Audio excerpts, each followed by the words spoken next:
New York's hottest club is spicy. This is Bill Hader. From the incredibly odd short film that started his career to the stint on SNL that cemented it, Bill Hader has always been associated with comedy. He has a keen understanding of what makes people laugh, and he has used that Hollywood superpower to great success over the years. I need you morons to work 8 times harder than you've ever worked in your entire life! I'm having a heart attack. Get back to work. Essentially, Hader created an image for himself as a light-hearted and hilarious everyman. So it came as a surprise to us all when we found out that he is also capable of so much more. It's a job. You know, the money's good, and these people I take out, like, they're bad people. Before we jump into the details of how Bill Hader flipped the script, make sure you like this video and subscribe to Nerdstalgic if you're into topics like this. Oh, and prepare for major spoilers for the first season of Barry. When Barry was first being marketed in 2018, most of the trailers made it seem like a pretty standard fit for Bill Hader, who is also the co-creator alongside Silicon Valley producer Alec Berg. The music was bouncy and the clips were cut together to make everything feel comedic and snappy. I just saw you go to a place tonight I have never seen before. Okay, I see you're still in that place. I'm going to leave you to your process. The only difference here seemed to be the premise. Hader would be playing a hitman looking for purpose in a washed-up star's acting class. The hook of a tall, gawky Bill Hader playing a role typically reserved for muscle-bound leading men was more than enough to draw an audience. And once we sat down to watch the first season, it became clear that Barry was much more than what the marketing materials would have you believe. The black comedy drama was weighed down by tragedy and hyperviolence, but provided plenty of levity between its harrowing story beats. Hader's award-winning performance as the titular hitman-turned-actor is commendable across all 4 seasons of Barry. Through several impressive monologues, quiet moments, and explosive scenes, he shows us that he's much more than a guy on SNL or a funny voice for an animated character. He's an actor with an impressive range of talent that crosses genre boundaries. You do whatever it is you're good at, because this is not it. You want to know what I'm good at? I'm good at killing people.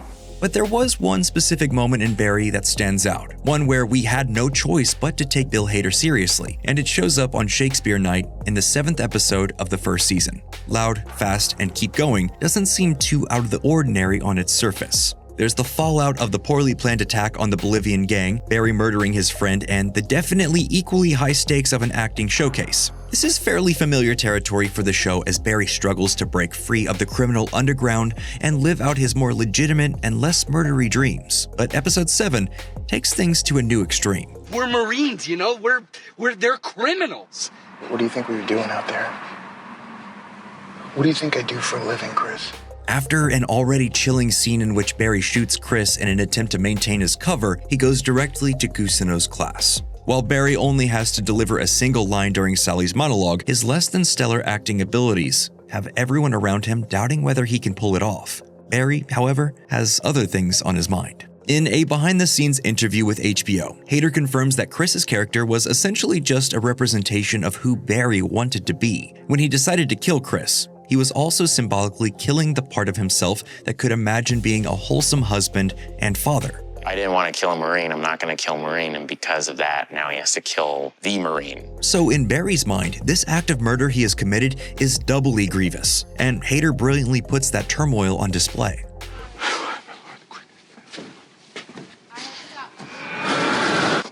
While waiting in the wings, Barry strips off the old military uniform costume Sally puts him in. He's sweating and slowly falls to pieces as images of Chris and his young family flash in his mind and on screen. You can see the pain in his expression as he tries to force out the intrusive thoughts, but they just keep coming while Sally bombs on stage. Initially, it seems like Barry will miss his cue and leave Sally standing up on stage completely on her own. But from out of the darkness, he appears. Sobbing and barely holding it together, he delivers his line. My lord, the queen is dead. The crowd perks up, perceiving what they believe to be the first solid performance of the night. He exits, allowing Sally to finish her monologue with renewed sincerity and receive a standing ovation. It's a powerful moment, made all the more intense by the fact that we've never seen Barry cry before. Actually, we have never seen Bill Hader have that kind of emotional reaction on screen before. As he told Entertainment Weekly, Those other more seasoned actors were like, oh, you're fine. I can do that like this. But for me, I had never really done anything like that. in previous episodes, we had seen Hader fly into horrifying rage or make genuinely moving speeches, but one thing we hadn't seen up to that point was a true emotional meltdown. So his crying on stage felt different. It felt vulnerable and agonizing and more than a little uncomfortable. And we don't get time to sit with those feelings because Shakespeare Night isn't over. After Sally's standing ovation, we follow Barry deeper into the community center as he continues to struggle. Kusino comes in to congratulate him on his performance, and Barry only breaks down further. Unlike the quieter and more intimate moment on stage, this outburst isn't completely unexpected, though. It's just as effective. Henry Winkler plays the moment with the perfect amount of humor. You know, I have a few notes. They can wait till Monday. But we're still left feeling viscerally uneasy as an audience as we watch Barry push through his pain. Even though this man is directly responsible for the death of a good friend, we feel for him. When he emerges from the rec room to stand totally alone in a room full of people, it's heartbreaking. And when Sally confronts him to tell him he's a real actor, Barry's response is even more of a gut punch. That was acting, Barry. You are a real actor. I am? Yes. There's desperation in Hader's tone here, and an almost childlike gratification upon hearing Sally's praise. She leaves on the tragic and hilarious advice, Whatever you did tonight to get to that place, that's your new process, okay? All you have to do is do that every time. Barry once again finds himself alone. He stands center stage, and after a moment of contemplation, his bewildered face changes, and we're left with a more ambiguous yet solidified expression. And then the episode ends.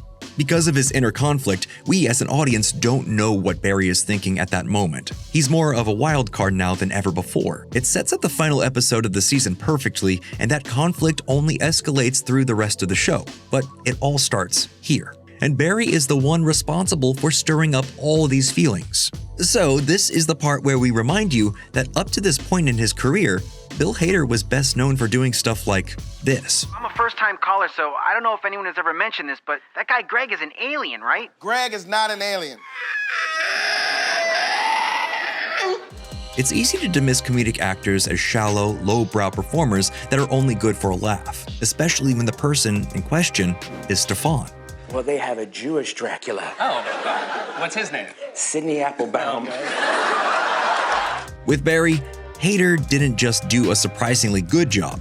He, along with Alec Berg, created a character and TV show that was meant to showcase his heretofore unknown acting abilities. Chances are, nobody else would have given him the chance, so he did it himself. Through that drive and creative ambition, he fundamentally changed our perspective on who he is as an actor. Not only that, but he likely altered his career trajectory for the rest of his life. He shattered his SNL image with a single on-screen meltdown and pulled double duty as a comedic powerhouse and a tortured veteran. Luckily for us, Hader has gone on record to say he's only interested in making weird things moving forward. That means we'll get to enjoy more of his writing and acting talents as time goes on, but for now, we'll just keep rewatching Barry.